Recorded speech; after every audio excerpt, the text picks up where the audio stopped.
Mr. Speaker. Prime Minister. Thank you, Mr. Speaker. Our deepest condolences are with the families and friends of the 2 young people who've died following the outbreak of meningitis B in Kent. Others are seriously ill, and this will be a deeply difficult time for their loved ones. Mr. Speaker, health experts are working to identify close contacts and distribute antibiotics, and will begin a targeted vaccination programme in the coming days. And can I take this opportunity to ask anyone who attended club chemistry on March 5th, 6th or 7th to come forward, please, to receive antibiotics?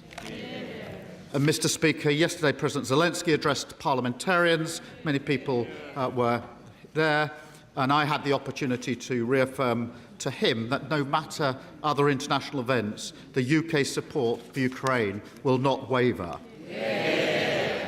I also welcome Prime Minister Carney and NATO Secretary-General Rutte to Downing Street for further discussions on international security. Mr. Speaker, this morning I had meetings with ministerial colleagues and others. In addition to my duties in this House, I shall have further such meetings later today. Thank you, Mr. Speaker. May I first of all associate myself with the comments and the condolences made by the Prime Minister regarding those people affected by the meningitis outbreak. New data today shows that nearly 60% of hospices are considering cutting frontline services. In the West Midlands, St Giles Hospice has already reduced beds and reduced staff due to financial pressures.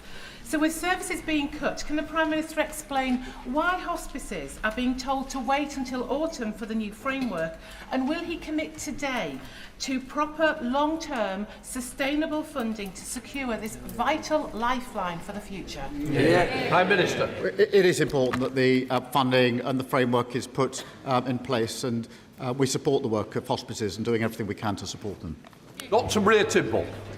Thank you, Mr. Speaker. My constituent Caroline from Grenoside told me that since December the cost of her heating oil has nearly tripled from £257 to £700. Local farmers I met last week also raised their concerns that the oil industry has not been properly regulated, disadvantaging off-grid customers. Whilst I welcome the government's £53 million support package that was announced for rural communities, will the Prime Minister confirm how disabled people, vulnerable and low-income households can access this support, and how he will improve regulation of oil to bring down the cost of energy bills?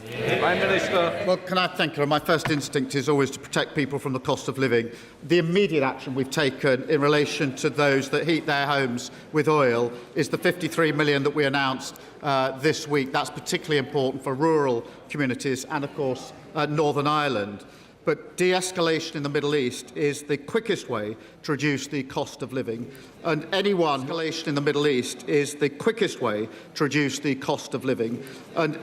who advocated for the UK to rush headlong into the offensive without a clear picture of what it meant for our forces, or without thinking through the economic impact for families, should stand up and apologise. Leader of the Opposition, Kemi Badenoch.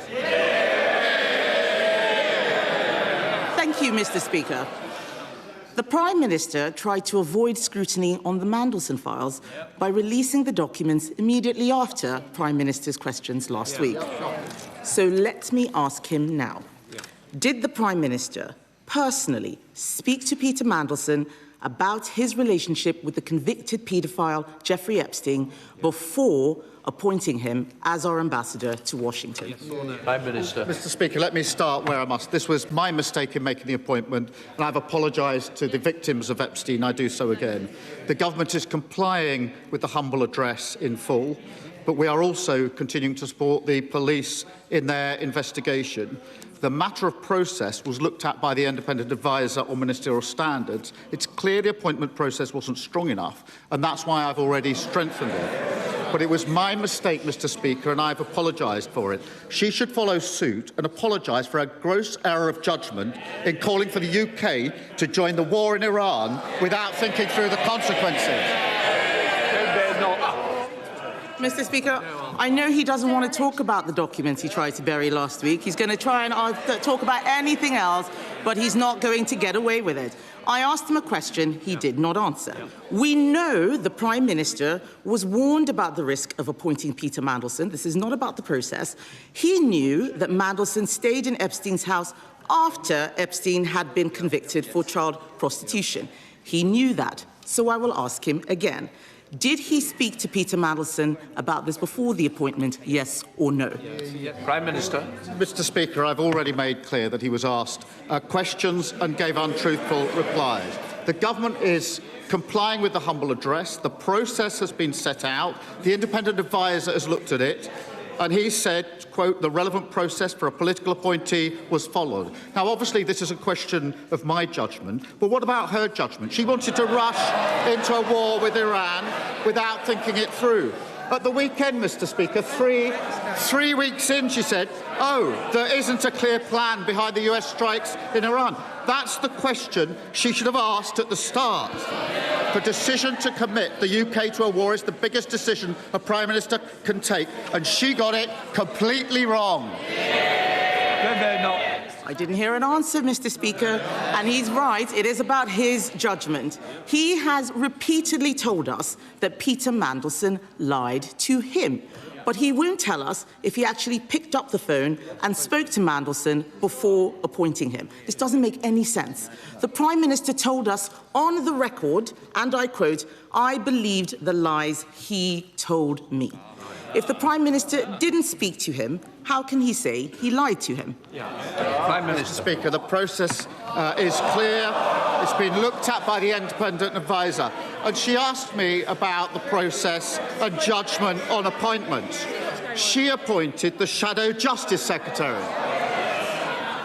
He said last night that Muslims praying in public, including the Mayor of London, practising his faith, are not welcome. He described it as an act of domination, straight from the Islamist playbook. If we're in my team, he'd be gone. It's utterly appalling. She should denounce his comments and she should sack him. He wants to talk about Justice Secretaries. His Justice Secretary is abolishing jury trials. My Shadow Justice Secretary is defending British values. I know who I would rather have sitting on the front bench next to me, and it's not him. Prime Minister. But Mr. Speaker, this is important. He does want to talk about anything else except what I'm asking him. 3 times I have asked him if the Prime Minister spoke to Peter Mandelson. 3 times he has refused to answer. We can only assume he did not speak to Peter Mandelson.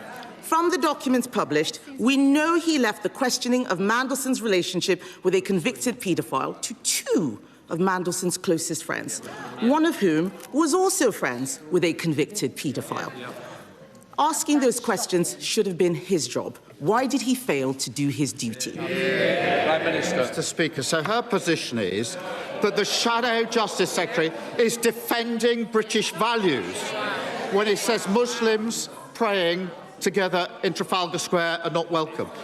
Mr. Speaker, even Tommy Robinson, I can hardly believe I'm saying this, has said today that if the Shadow Justice Secretary had made these hateful comments 2 years ago, the Conservative Party would have kicked him out. Now, Tommy Robinson isn't some sort of moral signpost.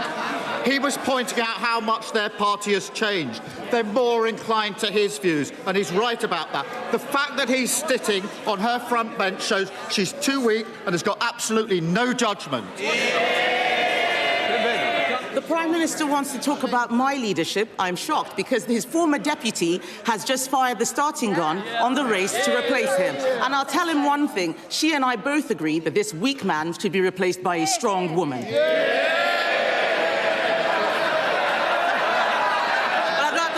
But I'm not finished, Mr. Speaker.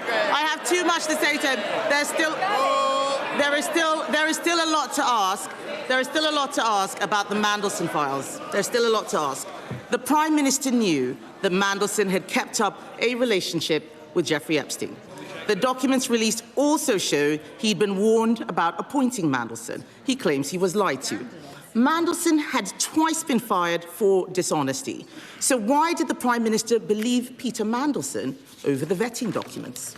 Prime Minister. Mr. Speaker, she asked about leadership. When I see religious events in Trafalgar Square, when I see Hindus celebrating Diwali, when I see Jews celebrating Hanukkah live, when I see Christians performing the Passion of Christ, or Muslims praying, that shows the great strength of our diverse city and country. I've never heard her party call out anything other than the Muslim events. It's only when Muslims are praying. The only conclusion is the Tory party has got a problem with Muslims. Can I just say, people say, I am not responsible for the answers. I've just got to say that. Thank you, Mr. Speaker. It's a shame he's not responsible for the answers either. The Prime Minister wants us to believe that he is a serious leader, but he doesn't do the work. He outsources the decisions, and when things go wrong, he blames the vetting, he blames the Chief of Staff, he blames the Cabinet Secretary, he blames anyone but himself. This Prime Minister appointed Peter Mandelson, but didn't bother to ask the questions. If he cannot be straight with the House on something as simple as this, why should we believe a word he says about anything? She talks about doesn't do it. 3 weeks ago, she said we should rush into war. She didn't do the work. She didn't think through the consequences. Committing our military to a war without thinking through the consequences is the gravest mistake a leader of the opposition can ever do. And she comes back a week later and says, oops, I got that one wrong. She's utterly irrelevant, and she's got no judgment. This is the leader of the opposition who said I should have empty-chaired the most important NATO summit in years. This is the leader of the opposition who said Greenland is a second-order issue. And this is the leader of the opposition who jumped into a war with Iran without stopping to think. On top of that this week, the failure to condemn and sack... Order. And I will repeat again, I'm not responsible for the answers, but it's certainly not opposition questions. Mr. Speaker, add to that the failure to condemn and sack the Shadow Justice Secretary for the poison and division that he spreads. It's turning out to be quite a month for the leader of the opposition who claims she never makes any mistakes.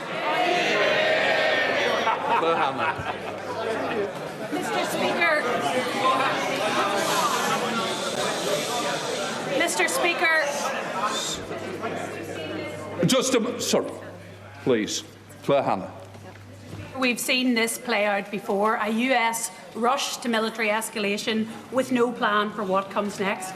We've seen schoolgirls bombed in Iran, whole families killed in Lebanon, chaos in a region already scarred by repression and genocide and economic shocks that hurt the most vulnerable at home. In Irish, there's a phrase, Nialter and Sianach we go, have we learned no lessons? People are asking exactly that. How many times do these horrors play out before the lessons are learned? The Prime Minister has said that the US will not be drawn into a wider war. Will he guarantee two things, that that position will hold in the face of mounting pressure from Trump and Netanyahu? And can he guarantee that this House would get a vote before the UK involves in any further conflict? Prime Minister. Unlike the leader of the opposition, my principles have been clear and unwavering. We will protect our people in the region. We will take action to defend ourselves and our allies, and we will not be drawn into the wider war. I want to see this war end as quickly as possible. Mr. Speaker, the longer it continues, the bigger the impact on the cost of living. And that's where we've intervened to support households with costs of heating oil. The best way forward is a negotiated settlement with Iran giving up any aspirations to develop a nuclear weapon. Sir Ed Davey, leader of the Liberal Democrats. Thank you, Mr. Speaker. And can I join the Prime Minister in offering my condolences to the family and friends of the two young people who've been killed by the meningitis bug in Kent and all those affected by this horrifying outbreak. Mr. Speaker, Britain's independent nuclear deterrent is critical for the defence of our nation and for the whole of Europe. But the current Trident missiles will reach the end of their lives in the 2040s, so we have to make a choice now. Lease new missiles to the United States, accepting whatever terms the President gives us, or build our own here in the United Kingdom. And the Conservatives and Reform say we have to rely on President Trump and the United States because we couldn't possibly do it ourselves. Does the Prime Minister agree with them? Prime Minister. Mr. Speaker, our independent nuclear deterrent protects us every day, and we should never forget how important it is. And it is important that we renew it. We will do that in the best interests of Britain. I mean, he's openly advocating a plan which he doesn't know how much it would cost and how it would work. That isn't the way to deal with our independent nuclear deterrent. Sir Ed Davies. Well, Mr. Speaker, I'm surprised at that response. The French can do it. Does the Prime Minister really think Britain can't? But moving on, Mr. Speaker, a New World investigation into GB News has found hundreds of shocking breaches of the rules of impartiality and accuracy. Yet Ofcom has repeatedly refused to take action. Andrew Neil says, just as Fox basically became the channel of Donald Trump, it is clear they have turned GB News into the Reform channel. Mr. Speaker, we cannot let GB News propaganda turn our great country into their version of Trump's America. Either the government rules aren't fit for purpose, or Ofcom isn't properly enforcing them. Prime Minister, which is it? Prime Minister. Well, he's right to raise an important question of free speech and our media. It is a matter for Ofcom, and it's important that we let them deal with it. Thank you, Mr. Speaker. Violence against women and girls is a global emergency. It's a key concern that we discussed at last week's United Nations Commission on the Status of Women. Social media platforms are promoting and profiting off vile online misogyny. It's made its way onto playgrounds, workplaces, relationships, and even our politics, harming women and girls and exploiting young men and boys. In the manosphere, everyone loses. Can I ask the Prime Minister what this government is doing to tackle the harm being caused by hateful forces online? Prime Minister. Can I thank her and the others who attended the UN Commission for the Status of Women event. We are committed, Mr. Speaker, to halving violence against women and girls wherever it takes place, whether that's online, offline or on our streets. That includes banning deepfakes, tackling non-consensual intimate images and abusive vile content online. And can I say, Mr. Speaker, following up from last week, I was deeply concerned that Travelodge cancelled their meeting with MPs. I want them to put that right and put it right swiftly. Sir Jeremy Wright. Thank you very much, Mr. Speaker. January of last year, I raised with the Prime Minister the issue of inadequate and inaccessible compensation for those injured by COVID vaccinations. The Prime Minister undertook to look into it along with the Health Secretary, but I'm afraid that more than a year later, no significant progress has been made. Now, I know that the Prime Minister and the Government recognise the risk this issue poses to public confidence in mass vaccination, all the more important given the Prime Minister's opening remarks in this session, and indeed the pain it's caused to those who've been injured or lost loved ones, only doing what their government asked them to do. So can I ask the Prime Minister please to re-engage with this issue and ensure that his government makes swift progress now in resolving it? Prime Minister. Can I thank him for raising it, acknowledge the question he asked me last year in relation to this, and actually pay tribute to him and to Kate for her campaign. It's vital that we look closely at the rare and tragic cases where things went wrong. We mustn't fail to do so, because that will maintain confidence in our health service. Important in relation to COVID, of course, but important, as he rightly points out, today as well. We are committed to looking at reforms to the vaccine damage payment scheme and engaging with those affected to make sure it meets their needs. Specifically, we expect the fourth module of the COVID inquiry to report next month, which will look specifically at the issue that he has raised. And I can reassure him we'll look at other recommendations very closely. Don Butler. Thank you, Mr. Speaker. At the international conference last week, it is clear that mobile phone theft is international organised crime, dragging in young people as young as 14 years old. The Mayor of London and the Met Commissioner have spent money in latest tech to combat this crime, and it's working, but they need help. Manufacturers have the ability to invoke a kill switch so that mobile phones stolen are worthless, but they're not doing it. Samsung's taking it more seriously than Apple. Will the Prime Minister agree with me that if manufacturers do not do this, that the government will implement legislation to design out crime and keep our streets safe? Prime Minister. Can I thank her for her question and welcome the Mayor of London's crackdown? The Metropolitan Police have made hundreds of arrests, recovered thousands of phones, and mobile phone theft has fallen. I agree with her there's more to do, and we must work with tech industry in order to do so, because if we can reduce the value of stolen phones, it helps bring the business models that drives theft. So we're committed to those working with the industry. We're willing to consider any further necessary action to drive down on this. Martin Ridley. Thank you, Mr. Speaker. Yesterday, the Chancellor announced £2 billion funding for UK sovereign AI and quantum. And the DCIT Select Committee was told government procurement will adapt to encourage UK companies to develop sovereign AI systems for government use.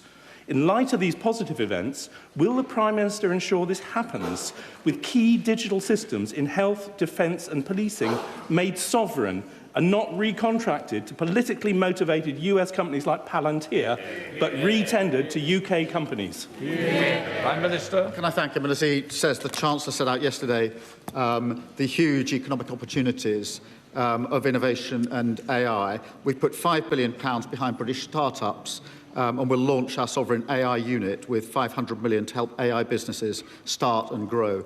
Investing the £2 billion that he referenced in our quantum capabilities so we can be the first country in the world to roll out quantum computers at scale. Procurements must be the launch pad for start-ups, and we're determined to deliver that. Paul David. Thank you, Mr. Speaker. NHS waiting lists are down 374,000 thanks to this government. While reform would take us back to the days when decent healthcare was only for people who could afford it. Innovation needs to be at the heart of our health service when striving for better patient care. Does the Prime Minister agree with me that Huddersfield Royal Infirmary's partnership with Huddersfield University's Health Innovation Centre is a great example of this? And can he tell me how the government intends to expand the brilliant model of health innovation centres nationally? Well, it is a good example, and he makes a very powerful point. Thanks to our record investment in the NHS, Mr. Speaker, we have the lowest waiting list for 3 years, the shortest waits in A&E for 4 years, and the fastest ambulance response time for 5 years. Stronger community health services, like the local innovation centre that he mentions, are at the heart of our 10-year plan to go further. But we would not have come this far already, Mr. Speaker, without the decisions made at the budget, which were opposed by all of the parties opposite. Sir David Davis. Thank you, Mr. Speaker. Last week, in the government's attack on jury trials, his own backbenchers said the following: unworkable, unjust, unpopular, unnecessary, wrong in principle, wrong in practice, oppressive, authoritarian, and quite honestly, reactionary. 3,000 of his own lawyers, his own fellow lawyers, said juries have not caused this crisis. And the Prime Minister himself, earlier in his career, said scrapping juries enables wrongful convictions. Now the Institute for Government is saying that they are massively overestimating the savings they're going to make on this. So let's be clear. His backbenchers oppose it, his professional colleagues oppose it, and in a previous life, he opposed it. So why is the Prime Minister forcing through a policy that's unjust in principle, unworkable in practice, and opposed by everyone? Well, Mr. Speaker, we're not abolishing jury trial, and he knows that. I've worked with women and girls who've been victims of sexual violence and rape, who have waited a very, very long time for their cases to come to court. Many of them drop out because of the wait. They have described to me personally the mental anguish that they go through when their case can't get heard for years, when they're told of adjournments time and time again. I'm not prepared to look them in the eye any longer and not do something about it. We owe it to them. This is about getting the balance right. We're not abolishing jury trial. There's about 3% of cases go to jury trial, as he very well knows. 97% don't. After this, it'll be 2.25%. That is the difference between the policy we're advancing and the policy as it now is. So it's not abolishing jury trials, but I'm not prepared to see those who've been victims of violence against women and girls, I'm not prepared to see them repeatedly let down. That's what happened for 14 long years. It's not good enough, and I set my face about doing something about it. Thank you, Mr. Speaker. I spent 20 years as a secondary school teacher in Wales. Yeah. We worked hard. Yeah. Labour has given them the biggest upgrade of rights in a generation. Yeah. Rights that millions of us fought hard to win. But the honourable member for Clacton wants to chuck it all in the bin. Yeah. Does the Prime Minister stand by these rights and agree that only a vote for Labour in May will enshrine these fundamental workers' rights? Mr. Speaker, I am very proud of our Employment Rights Act. It delivers strong rights and protections, including for all our brilliant school staff. And reform, he's right, would rip up those protections. They have nothing to offer but grievance and division. And, Mr. Speaker, they have no judgment, because just like the Leader of the Opposition, the member for Clacton said we should do all we can to support the US strikes, and he said, I make that perfectly clear. It was perfectly clear. He got it completely wrong, and perfectly clear that he's now desperately trying to U-turn. Absolutely no judgment, not fit to be Prime Minister. Nigel Farage. Thank you, Mr. Speaker. Over the course of the last year, our North Sea neighbours, Norway, have opened 49 drill sites for gas and oil. On our side of the North Sea, the number is 0. Given that our critical reserve of natural gas is down to 2 days and how vulnerable we are, and with talk potentially of energy rationing coming later this year, isn't it time we changed course, got rid of excessive taxation on the exploration companies, opened up the licences, became self-sufficient in natural gas, and with that would come thousands of jobs, increased tax revenues and cheaper gas prices? Isn't it time we followed Norway?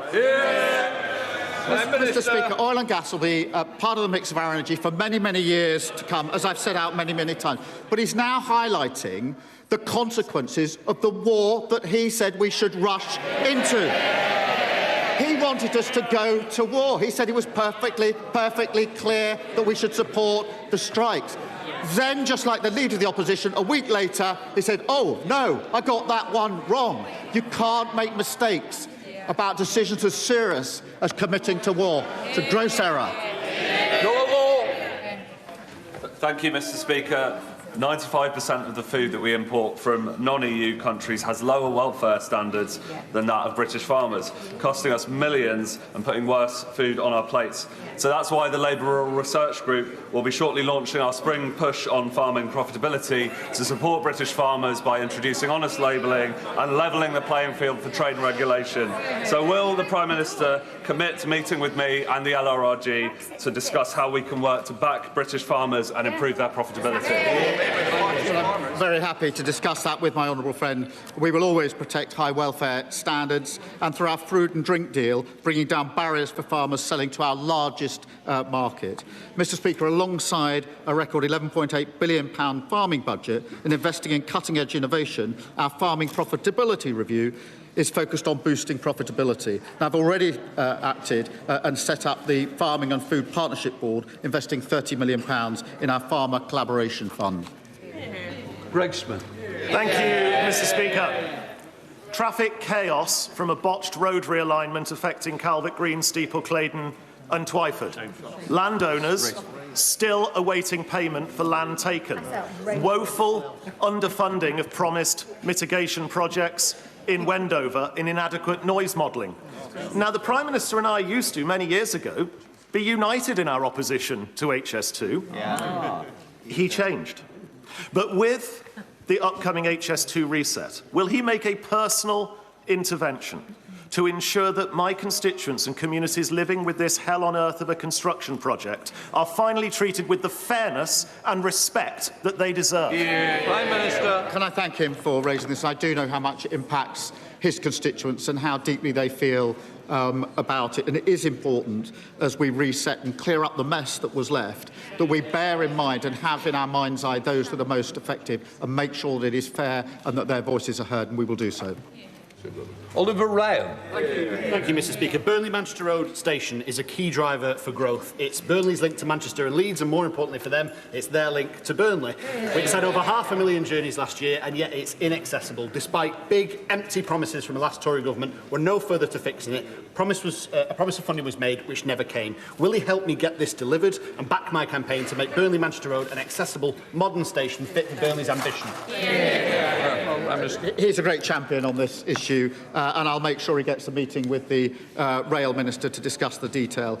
The previous government took the decision not to shortlist Burnley-Manchester Road Station for accessibility improvements. We're giving Lancashire Combined County Authority £641 million with the freedom to invest in their priorities, including better accessibility. That's what a Labour government represents, empowering local people to make the best decisions for their local area.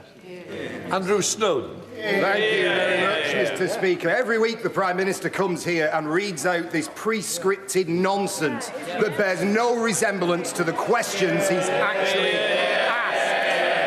The Leader of the Opposition asked him about Peter Mandelson and he answered about the war in Iran. The Leader of the Opposition asked him about Mandelson again and he answered with an attack on the Shadow Justice Secretary. He was asked about Mandelson again and talked about protests in London. What is he scared of? What is he hiding? For a man who has spent years presenting himself as a forensic investigator, he has certainly had a blind spot to the details for this convicted paedophile with a friend in high Labour places. So I shall ask him again. When he found out that Lord Mandelson had an ongoing relationship with the convicted paedophile Jeffrey Epstein, did he speak to him personally before appointing him ambassador to the United States? Mr. Speaker, we've set out the process. It is being put before the House. But I know why they don't want to. They don't want to talk about the war because they supported going into the war without thinking through the consequences. That is a huge error of judgment. I realise they don't want to talk about it ever again. I'm not surprised. Nor do they want to talk about the Shadow Justice Secretary saying that Muslims are not welcome to prayer in Trafalgar Square. She should remove him from their front bench, or I suspect he'll be up there next on that trail. Matt Bishop. Thank you, Mr. Speaker. As the Prime Minister mentioned earlier, the CEO of Travelodge has today again refused to attend a meeting with wider members of this House and the other place to answer serious concerns about guest safety and safeguarding. This refusal only deepens the lack of trust in the company's commitment to protecting women and vulnerable guests. Will the Prime Minister meet with me and invite the CEO of Travelodge to discuss the issue? And will he join me in urging the CEO to explain directly to all parliamentarians why she is unwilling to face scrutiny on such an important matter? Prime Minister. Mr. Speaker, I thank him for raising this, and he's raised this with me personally.